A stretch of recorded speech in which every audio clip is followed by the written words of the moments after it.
দারিদ্রতা কখনো প্রতিভাকে দমিয়ে রাখতে পারে না। কেবল বিকশিত করার মানসিকতা থাকলেই তা প্রস্ফুটিত হতে পারে অভাবের মাঝেও।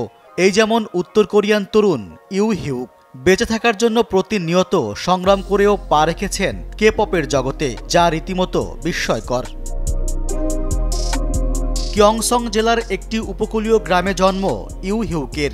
মাত্র 4 বছর বয়সে তার বাবা মায়ের বিচ্ছেদ হয়। তারপর মা দক্ষিণ কোরিয়ায় চলে যান আর তিনি বাবা দাদির সঙ্গে থেকে যান উত্তর কোরিয়ায়। প্রথম দিকে হিউকের পরিবার তেমন দরিদ্র ছিল না, কিন্তু বাবা মায়ের বিচ্ছেদের পর দৃশ্যপট বদলে যায়। বাবা কাজ করতে চাইতেন না, দাদি ছিলেন অসুস্থ, তাই তাকে জীবিকা নির্বাহের জন্য একা থাকতে হয়েছিল। চীন ও রাশিয়ার সীমান্তে অবস্থিত উত্তর কোরিয়ার দরিদ্রতম একটি প্রদেশ হামগিয়ং, সেখানেই 9 বছর বয়সে রাস্তায় ভিক্ষাবৃত্তির মাধ্যমে জীবন ধারণ শুরু করেন হিউক।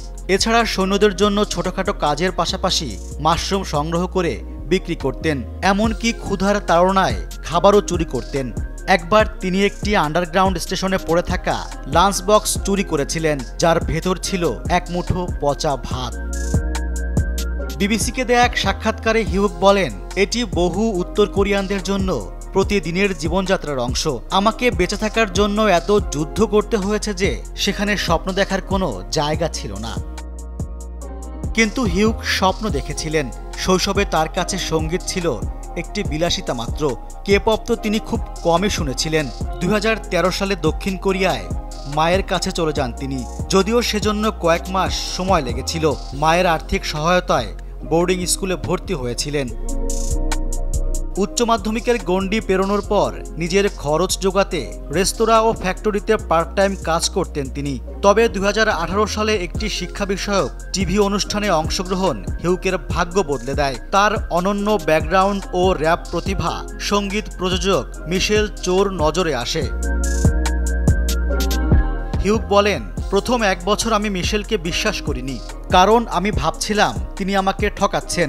দক্ষিণ কোরিয়ায় পালিয়ে আসা উত্তর কোরিয়ার শরণার্থীরা প্রায়ই প্রতারণার শিকার হন। কিন্তু পরে তার ধারণা পাল্টে যায়, যার ফলে 25 বছর বয়সে যুক্তরাষ্ট্রে কে পপ বয় ব্যান্ড ওয়ানভার্স বা ইউনিভার্সের সদস্য হিসেবে আত্মপ্রকাশ করতে চলেছেন তিনি। 5 সদস্যের এই ব্যান্ডটি ইতিহাস তৈরি করতে যাচ্ছে, কারণ এটি প্রথম কে পপ বয় ব্যান্ড যেটি এবছরের শেষের দিকে উত্তর কোরিয়ার শরণার্থী সদস্যদের নিয়ে আত্মপ্রকাশ করবে।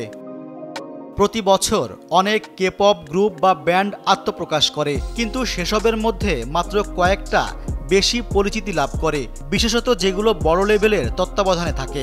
ওয়ানভার্স জনপ্রিয় হবে কিনা তা বলা কঠিন, তবে ইউকের বড় স্বপ্ন একদিন উত্তর কোরিয়ার শ্রোতারাও শুনতে পারবেন তার গান।